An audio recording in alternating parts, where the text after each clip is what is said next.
వైఎస్ఆర్సీపీ సంబంధించినటువంటి MP are Krishnaiah రాజీనామా చేశారు. ఆయన భవిష్యత్ కార్యాచరణ ఎంతో మనతో మాట్లాడుకున్నారు. ఆర్ కృష్ణయ్య గారు, మీరు ఎంపీ రాజ్యసభ సభ్యత్వానికి అంటే సభ్యులకు రాజీనామా చేయడం జరిగింది. మీ భవిష్యత్ కార్యాచరణ ఏంటి? నేను బీసీల విద్య, ఉద్యోగ, ఆర్థిక, రాజకీయ అభివృద్ధి కోసం 50 ఏళ్ళ నుంచి పోరాడుతున్నాను. రాజ్యసభ ద్వారా పార్లమెంట్లో కూడా పోట్లాడడానికి వెళ్ళాను. అక్కడ కూడా ఎప్పుడు ఛాన్స్ వస్తే బీసీల గురించే మాట్లాడా. కానీ సరిపోవడం లేదు. అది ఇది పార్టీలకు అతీత, వాళ్ళు పార్టీ కోణంలో చూసి టైం ఇవ్వరు. రకరకాల ఇబ్బందులు ఉన్నాయి, అక్కడ అవరోధాలు ఉన్నాయి. ఇప్పుడు ఫ్రీగా పార్టీలకు అతీతంగా పోరాడితే ఈ ఉద్యమం మరింత ఊపు వస్తుందని ఇటీవల 3 నెలల నుంచి ఉద్యమాలు చేస్తున్నాం.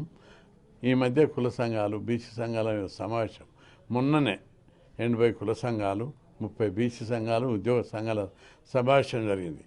జనాభా లెక్కలు తేల్చాలి, జనాభా ప్రకారం స్థానిక సంస్థల్లో చట్టసభలో రిజర్వేషన్ పెట్టాలనే డిమాండ్ ఊపందుకుంది. ఇప్పుడు బీసీ వాదం గ్రామాల్లోకి వెళ్ళిపోయింది. ఇక్కడ తెలంగాణలో బలమైన బీసీ వాదం ఉంది. ఈ ఉద్యమాన్ని మరింత ఉధృతం చేయాలనేది మా కోరిక. అందుకోసం నేను రాజీనామా చేసి త్యాగాలు చేస్తే త్యాగం ఇది వేరే రకం కాదు. నాకు 4 ఏళ్ళు ఉంది, ఇంకా 4 ఏళ్ళు రాజ్యసభది వదులుకొని ఎవరు రారు. కాబట్టి వదులుకొని వచ్చినా బీసీల కోసం త్యాగం చేసినా, బీసీలందరూ మీ అభివృద్ధి కోసం మేము పోరాడడానికి ముందుకు వస్తున్నాం. నన్ను ఉపయోగించుకోండి, మీ ముందు తరాలని కూడా బాగుపడతాయని చెప్పి నేను వాళ్ళకి విజ్ఞప్తి చేస్తున్నాను. అంటే ఉద్యమాల్లో ఉండారా, లేక రాజకీయ పార్టీ పెట్టే అవకాశాలు ఉన్నాయా? ఎందుకంటే ఇతర రాజకీయ పార్టీలు కూడా మీతో ఇంటరాక్ట్ అవుతున్నారు. ఇప్పుడు పార్టీలు అందరూ, బీసీ సంఘాలు, కుల సంఘాలు ఎక్కడ కలిసినా పార్టీ పెట్టమని డిమాండ్, ఒత్తిడి ఎక్కువ ఉన్నది. కానీ పార్టీలకు అతీతంగానే ఉద్యమం. నేను ఇన్ని రోజులు పోరాడినా, ఏ పార్టీతో పోట్లాడినా, దేశంలో ఎక్కడ ముఖ్యమంత్రులు కూడా చేయని పని నేను చేసిన. 6000 హాస్టళ్లలో 6 లక్షల మంది విద్యార్థులు చదువుకుంటారు. SC, ST, BC. 1500 గురుకులాలు 2 తెలుగు రాష్ట్రాల్లో ఉన్నాయి. 8 లక్షల మంది చదువుకుంటారు. కార్పొరేట్ స్థాయి విద్య. ఇవన్నీ ఏ పదవితో వచ్చినాయి, ఏ రాజకీయ పార్టీతో వచ్చినాయి? ఉద్యమకారునిగా పోరాడి సాధించిన.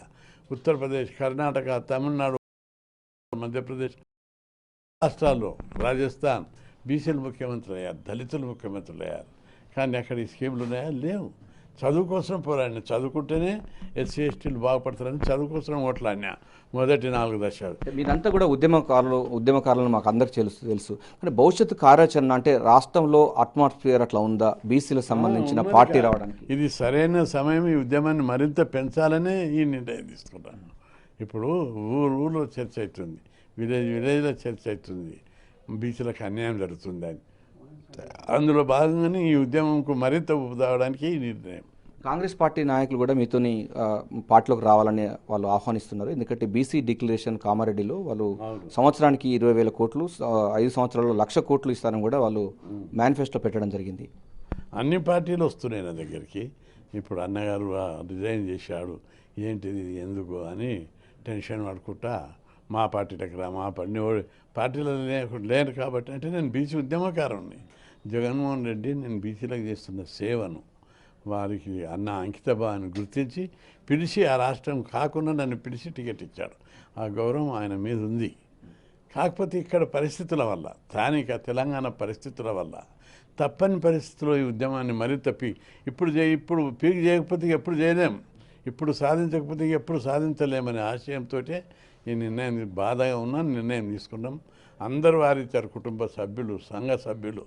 అయినా కానీ చారిత్రక అవసరం ఇప్పుడు అని చెప్పి నిర్ణయం తీసుకున్నాం. అంటే ఉద్యమ పార్టీ నుంచి, అంటే ఉద్యమం నుంచి వెళ్ళి మీరు పార్టీగా, రాజకీయ పార్టీగా పరిణామక్రమం చెందే అవకాశం అంటే ప్రజలల్లో ఒత్తిడి ఉన్నది.